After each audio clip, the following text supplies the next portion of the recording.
Νέα στοιχεία έδωσε στη δημοσιότητα ο Πρωθυπουργός της Μαλαισίας μία εβδομάδα μετά την εξαφάνιση του Boeing 777. Ο Νατζίμπ Ραζάκ δήλωσε ότι σύμφωνα με δορυφορικές εικόνες το αεροσκάφος ακολούθησε άλλη πορεία αφού διέκοψε κάθε επαφή με την Κουάλα Λουμπούρ. Μπορούμε να πούμε με μεγάλη βεβαιότητα πως οι επικοινωνίες και το σύστημα αναφοράς του αεροσκάφους είχαν απενεργοποιηθεί.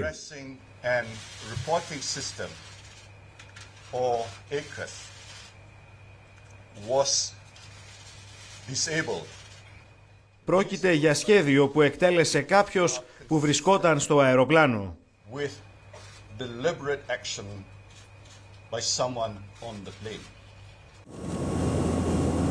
Οι έρευνες τώρα επικεντρώνονται σε δύο αεροδιαδρόμους, στον βόρειο αεροδιάδρομο που βρίσκεται στα σύνορα του Καζακστάν και στο νότιο που βρίσκεται στα σύνορα Ινδίας και Ινδονησίας.